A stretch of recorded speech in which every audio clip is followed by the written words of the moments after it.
Hiding in the bushes, still stalking Hisoka, Gon awaits when he can attack. Unbeknownst to Gon, however, Hisoka has found his own prey in Kurapika and Lirio. He runs after Hisoka, torn between what to do, help them or stick to his plan to steal Hisoka's tag. He quickly picks the more honorable choice, helping his friends if they need it. Lirio whines to Kurapika about not knowing where his target is when both stop in their tracks. Hisoka greets them, leaning on a tree. He asks for their tags, needing 2 points, and Lirio quickly refuses. Kurapika figures they must not be his target, so he begins to negotiate. He tells Hisoka the tags he has, but neither are helpful, filling the air with more and more tension.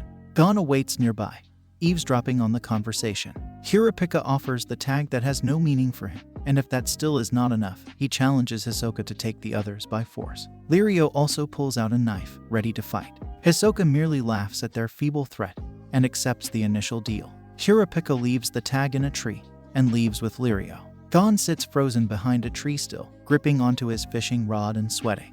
Hisoka comments to himself he is happy about their progression, but they still have much to learn. Gon sighs in relief, but knows he doesn't have much time left to steal the tag. Gon becomes anxious from the thought of the next person Hisoka meets not fighting either, when suddenly, Hisoka's killing intent drastically increases. It scatters the nearby animals and frightens Gon to no end. Hisoka's bloodlust has risen to a point that must be satisfied. The next day, after Hisoka has awoken from sleeping, standing up, and hunts his next victim, Gon begins to follow once again. He believes whoever Hisoka runs into next will be attacked no matter what, so he runs ahead to find them. He spots Agon heading in the opposite direction of Hisoka and picks a vantage point. His nerves begin to sway as his heart beats out of his chest. He knows he must completely hide his presence while taking deep breaths. Just then, Hisoka stops, sensing someone. It is Agon. He dashes forward, an insane look on his face. Agon sees Hisoka, almost too late, and draws his sword. Gon readies his fishing rod, anticipating the attack. Closer and closer, Hisoka runs towards Agon. Gon waits for the perfect moment, Agon preparing as well. Hisoka takes out one of his cards and shouts a chilling scream. Gon wins back his fishing rod and let it loose. Agon thrusts forward with his sword, missing Hisoka's head by centimeters. Hisoka is so entranced by the thought of killing Agon, Gon's fishing hook is able to catch onto his tag. Hisoka notices too late, the tag has been reeled in. Hisoka and Agon stand after the instantaneous exchange. Agon falls dead to the ground, while Hisoka has already moved on to the matter of his tag. Gon stands up and catches the tag, which lands perfectly in his hand. Gon rushes off into the brush, trying to get as far away from Hisoka as possible. Before he can truly celebrate, he loses control of his body, paralyzed, and collapses to the ground. Jareta appears, telling Gon how many times he could have killed him. A small dart with some immobilizing drug on it is in Gon's neck. Jareta commends Gon for his concentration while training with his fishing rod, but adds how open he was for the attack. He mentions Gon was so focused on Hisoka, he didn't check his own surroundings. He takes both Hisoka and Gon's tags and leaves. Gon is left alone with his shame of losing, as a single hemotropic butterfly lands on his hand. It flies away and gets caught in a spider's web, emphasizing Gon's own faults. Not a moment later, Jareta falls dead next to Gon. Hisoka stands over him, a smile on his face, expressing how impressed he is with Gon's ability to hide his presence, his timing and attack. He drops Gon's and his own tags, giving them back to Gon for a job well done. Jareta was Hisoka's target, so he no longer needs his, but Gon doesn't want Hisoka's tag in this way. Remarkably, Gon is able to stand with a paralyzing drug that lasts 10 days for normal people. He tells Hisoka to take his tag back, but Hisoka refuses, keeping Gon alive so one day he can kill Gon when he's more experienced. Hisoka hits Gon with a ferocious punch to the face and says he'll take his tag back once Gon can do the same to him. He walks off, leaving Gon. Later that night, Gon sits alone in a tree, having won, but also lost. Killua calls out Amori, who's been stalking him for a long time, to show himself, since he won't give an opening attack. However, Amori remains still and continues to hide because his plan is to attack Killua while he is asleep. Impatient, Killua decides to come over to him and frightening Amori. Suddenly, Amori and Yumori appear to see if their youngest brother has finished taking the tag. Upon seeing that Amori hasn't beaten up Killua yet, they yell at him and force him to do it. Afterward, Amori approaches Killua. He asks Killua to give his tag and he won't hurt him if he does. Killua replies by insulting him. Amori then kicks him and sends him flying backward. However, Killua gets up quickly and takes out Amori's tag from his pocket. Realizing that it is not his target, he asks the older brothers if his target is one of them. Amori and Yumori realize that they are not dealing with an ordinary kid. They tell the youngest brother to get in formation. Meanwhile, Hanzo is seen watching from the shadows that a fight is about to begin. Before the Amori brothers can make a move, Killua flies and suddenly appears behind Amori, taking him as a hostage. Upon realizing that Amori is not his target, he asks Yumori to hand over his tag. After he receives it, he throws the other tags hundreds of feet away. Then he bids farewell and vanishes. Hanzo quickly runs for the tag that Killua threw and grabs it. But he ends up having the wrong tag since Killua noticed he was there and quickly swapped the tags before he threw it. Meanwhile, Kurapika and Lirio are seen behind the bushes. They are trying to see if anyone is back at the starting point to catch. Gon suddenly shows up and Lirio explains that they are looking for examinee number 246, Ponzu. Gon offers his help to find her by following her scents, since she is known for using drugs that must have a strong odor. Gon starts following her scent and gives directions about her whereabouts. After walking for a long time, they finally reach her location. Lirio decides to enter the cave alone, while Gon and Kurapika wait outside. Inside the cave, he meets Bourbon and Ponzu. From the outside, Gon and Kurapika hear Lirio's voice, and they instantly run into the cave to find Lirio sprawled on the ground with snake bites all over his body. Ponzu explains that they cannot leave the cave because Bourbon had already set a trap. When someone tries to exit, his snakes will attack them. Ponzu reveals that she had already killed Bourbon, meaning they are all trapped inside the cave. They also find out that the snakes will attack if they touch Bourbon or try to leave the cave. Kurapika figures out how Bourbon died by looking at his wounds. Ponzu's target was Bourbon, and she explains their fight involving her bees. Ponzu gives up on her desire for passing the exam and waits for the examiners to rescue her through a tracking device attached to their badges to find their exact locations. However, the three can't afford to wait for the exam to end as poison runs through Lirio's body due to the snake bites. Gon decides to fearlessly sacrifice himself in order to search Bourbon to find an antidote. The snakes from Bourbon surround him and attack him, but he successfully finds the medicine. Due to Gon's courageous act, both he and Lirio are saved. Gon recovers quickly and asks Ponzu about her sleeping gas to make all the snakes sleep so they can escape the cave.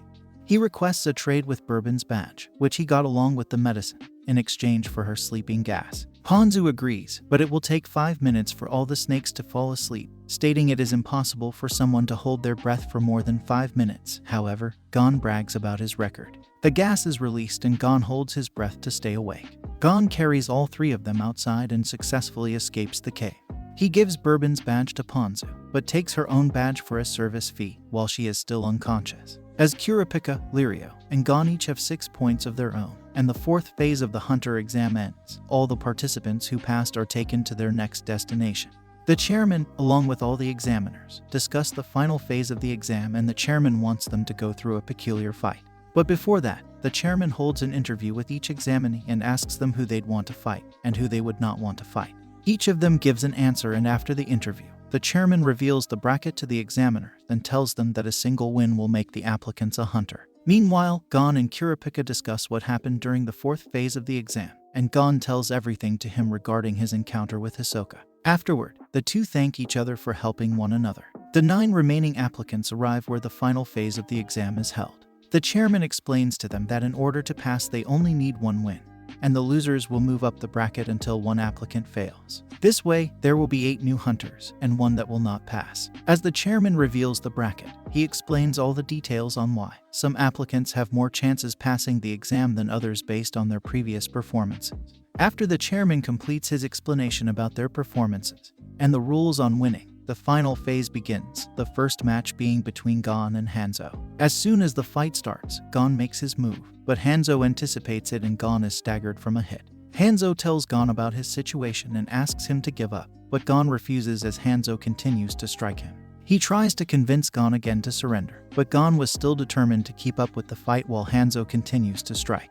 Due to Gon's stubbornness and his refusal to give up, Hanzo keeps attacking him, while his friends stand horrified and the other examiners blame the chairman about his decisions. As the fight continues, Gon is exhausted and can barely move. Lirio is beginning to lose his temper and warns Hanzo he'll kill him and will take Gon's place instead. However, because of the rules, Hanzo is not doing anything wrong, and Gon will be the one disqualified if Lirio interferes. Gon stands up and tells Lirio that he can still fight, but Hanzo takes Gon down again and warns him that he'll break his arm if he doesn't surrender. Gon refuses to give up, leaving Hanzo no other choice but to break his arm, making Lirio and Kurapika enraged. Hanzo takes his time explaining his past, which doesn't impress Killua. Gon soon gathers the strength to kick Hanzo in the face. Suddenly the whole scene changes and Gon is back on his feet. However, Hanzo recovers and pulls out a sharp weapon from his sleeve and warns Gon that he'll cut his legs off if he doesn't surrender. But Gon tries to outsmart him by saying that it will be disadvantageous for both of them as Gon will die due to excessive bleeding, thus disqualifying Hanzo.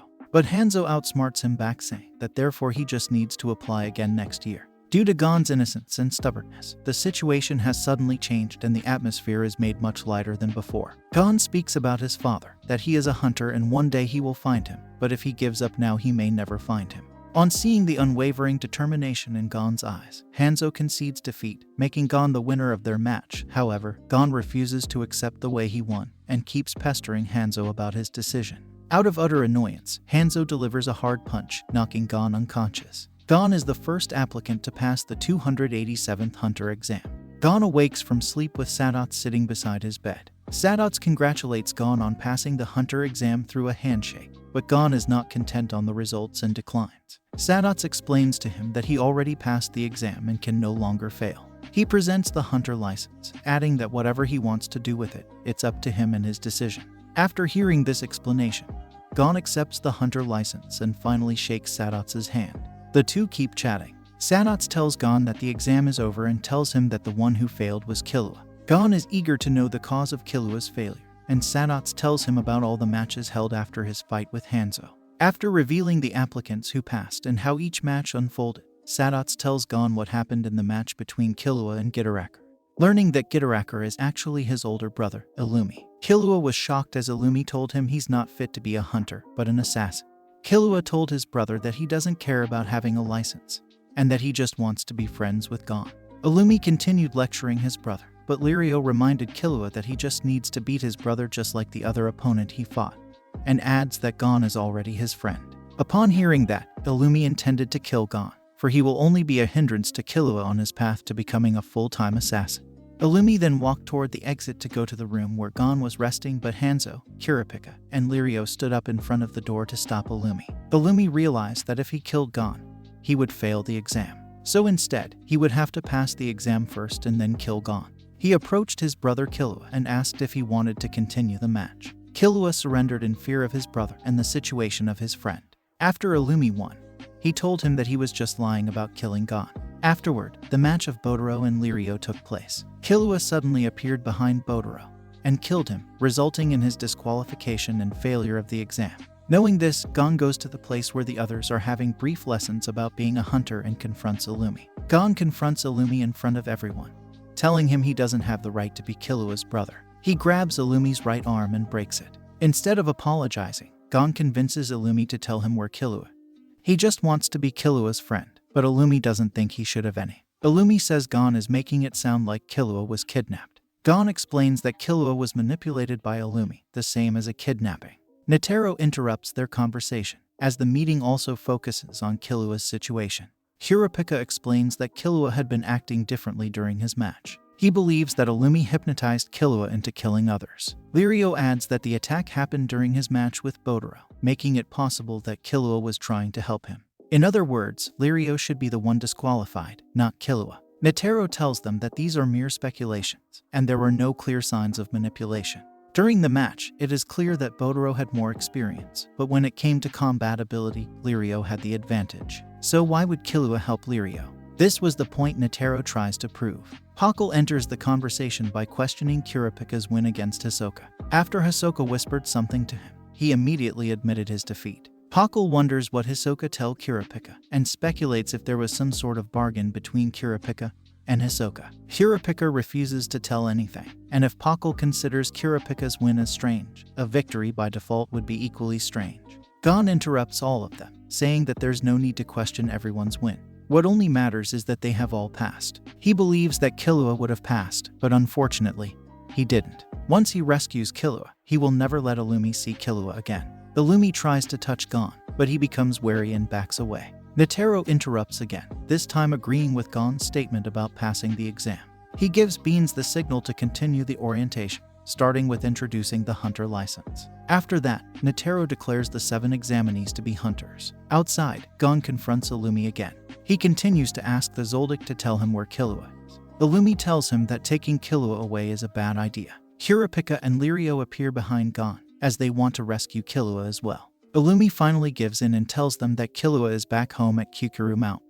After Gon and his friends leave, Hisoka appears behind Illumi. All locals know where the Zoldicks live, so there's no harm if Gon knows it as well. Illumi now knows that Gon has incredible potential. That's why Hisoka waits for him to grow up, but that makes him more dangerous. Illumi thinks of killing Gon, but Hisoka warns him if Illumi touches Gon, he will face the consequences. Back to Gon and his friends, Lirio asks Kurapika if he knows where Kukuru Mountain is.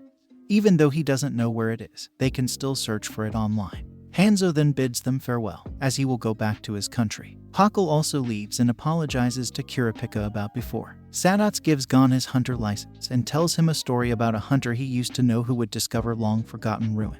He tells Gon that this extraordinary hunter was Jing Freaks, and even he tried to find him, but couldn't. He longs to become a hunter as amazing as Jing, and this makes Gon feel very good, and he even blushes. Inside the building, Kurapika searches for Kukuru Mountain, finding that it is 3,722 meters high and located in the Republic of Padokia. Later that day, they set off to Killua's home and rescue him.